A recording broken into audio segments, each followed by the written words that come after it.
आज चौथे दिन भी कर्फ्यू जारी है। राशन, दूध और सब्जियां, जितनी भी बेसिक चीजें हैं वो कम होती जा रही हैं और होम मिनिस्टर की जो टीम है वहां पर पहुंच चुकी है। मीटिंग चल रही है और सिक्योरिटी रिव्यू भी किया जा रहा है।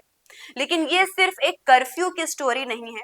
इसके पीछे एक पॉलिटिक्स, प्रोटेस्ट और एक बड़ा नाम यानी सोनम वांगचुक का नाम भी छुपा हुआ है।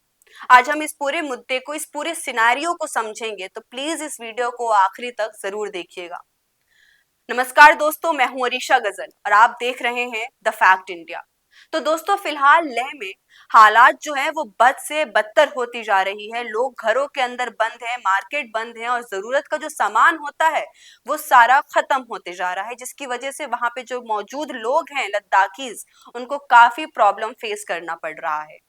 होम मिनिस्टर एक जो उनकी टीम है वहां पर पहुंच चुकी है। उन्होंने और जो लोकल लोग हैं उनसे मिलजुल कर बातचीत शुरू करी है। ले एपिक्स बॉडी से भी मिले हैं वो और वहां पर भी उन लोगों ने मीटिंग करी है। District magistrate Romil Singh Dong से भी उन लोगों ने मुलाकात करी और इसके बाद डोंग ने सभी स्कूल, कॉलेज और आंगनवाड़ी सेंटर को 2 दिन के लिए बंद करने का ऑर्डर दिया। पेरेंट्स हॉस्पिटल के बाहर प्रोटेस्ट कर रहे हैं। उनका कहना है कि बच्चों को अनफेयर तरीके से हिरासत में रखा गया है।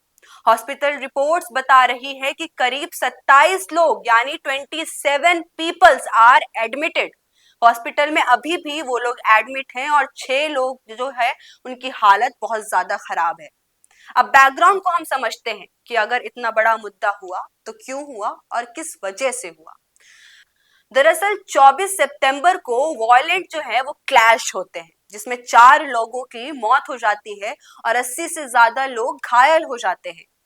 गवर्नमेंट का कहना है कि ये जो हिंसा के पीछे की वजह है वो सोनम वांगचुक है। 26 सितंबर को पुलिस ने उन्हें गिरफ्तार कर लिया। केंद्र सरकार का आरोप है कि उन्होंने एक स्पीच दी थी। स्पीच के बाद पीसफुल प्रोटेस्ट जो है वो वायलेंट कर जाता है।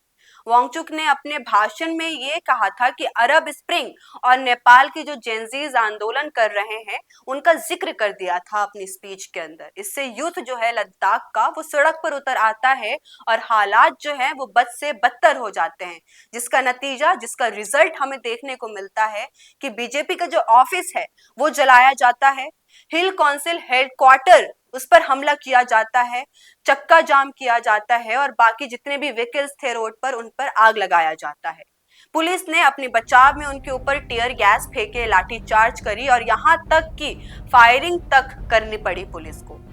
सोनम की डिमांड है, सोनम क्या पूरे लद्दाखीज की डिमांड है कि लद्दाख को 6th शेड्यूल मिल जाए। इसका मतलब लोकल लोगों को जमीन, रिसोर्स और इकोलॉजी को जो माइनिंग किया जाएगा वो बचेगा और इससे टूरिज्म में भी बचाव आएगा। उनका कहना है कि कॉरपोरेट आएगा, यानी अगर वहां पे इंडस्ट्रीज बनना शुरू हो जाएगी तो जो वहां पर इन्वायरमेंट है वो पूरी तरीके से खत्म हो जाएगा। इन्वायरमेंट डिस्ट्रक्शंस भी हो सकता है। ग्लेशियर्स पहले से 30% पिघल चुके हैं। फार्मिंग वहां पर और टूरिज्म असल में एक बहुत बड़ा वाइटल रोल को प्ले करती है। बिना डेवलपमेंट मॉडल बदले बेरोजगारी दूर नहीं हो सकती है, ऐसा भी वहां के लोगों का मानना है। लेकिन वो तब भी चाहते हैं कि जो लद्दाख है वो एक फ्री स्टेट बन के रहे। लेकिन गवर्नमेंट का कहना है कि कॉरपोरेट और इंडस्ट्रियल्स जो वहां पर जाएंगे तभी तो जॉब बनेगी। सिर्फ गवर्नमेंट जॉब से अनएम्प्लॉयमेंट दूर नहीं हो सकती है, ये जवाब जो है गवर्नमेंट देती है लद्दाख के लोगों को। और यहीं से कॉन्फ्लिक्ट शुरू हो जाता है। एक तरफ इकोलॉजी और लोकल राइट्स और दूसरी तरफ नेशनल सिक्योरिटी और डेवलपमेंट की बात है। लद्दाख में सिर्फ ग्लेशियर्स और पहाड़ ही नहीं बल्कि ह्यूज मिनरल्स भी मौजूद हैं। अल्ट्रा प्योर सिलिका भी मौजूद है। इसके साथ साथ कई सारे मिनरल्स भी मौजूद हैं जो कि इंडिया की जो इकोनॉमी है वो बहुत हद तक ठीक कर सकती है। समझिए दोस्तों, अगर ये रिसोर्स प्रॉपरली अगर हम यूज कर लेंगे तो देश का इकोनॉमी और सिक्योरिटी, ये दोनों ही गेम चेंजर एक रोल प्ले कर सकता है। लेकिन अगर लोकल बॉडीज माइनिंग रोकती है तो नेशनल इंटरेस्ट को नुकसान पहुंच सकता है। यही रीजन है कि गवर्नमेंट और वांगचुक दोनों ही आमने सामने आ चुके हैं।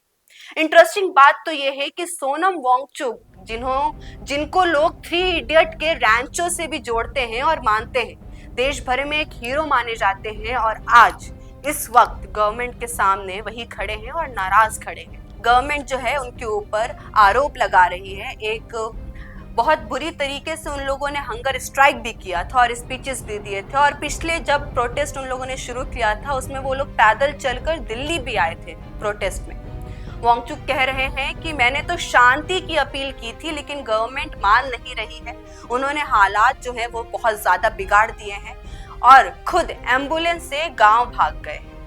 अब जनता कंफ्यूज है दोस्तों, क्या वांगचुक सच में दोषी है या फिर उनको ऐसा फेस बनाया जा रहा है कि दोषी पाया जाए। तो दोस्तों सवाल ये है कि क्या आपको लगता है कि लद्दाख को फ्री कर देना चाहिए, जो लद्दाखीज हैं उनकी जो डिमांड है वो उनको दे देनी चाहिए, या फिर इन्वायरमेंटल एक्टिविटीज पर भी थोड़ा सा गवर्नमेंट को ध्यान देना चाहिए? नीचे कमेंट सेक्शन में जरूर बताइएगा। जाते जाते इस वीडियो को लाइक करना मत भूलिएगा और सब्सक्राइब करिए द फैक्ट इंडिया। बिजनेस अच्छा हो सकता है लेकिन अगर नाम नहीं दिखा तो पहचान कैसे बनेगी? अब टेंशन छोड़िए, द फैक्ट इंडिया आपके बिजनेस को देगा वो पहचान जो पूरे राजस्थान में हर किसी तक पहुंचे। न्यूज चैनल पर विज्ञापन, पॉडकास्ट और प्रमोशन के जरिए आप सीधे 5 लाख सब्सक्राइबर और 10 करोड़ से ज्यादा व्यूज तक अपनी पहुंच बना सकते हैं। तो देर किस बात की, आज ही द फैक्ट इंडिया से जुड़िए और अपने बिजनेस को बनाइए हर घर का नाम।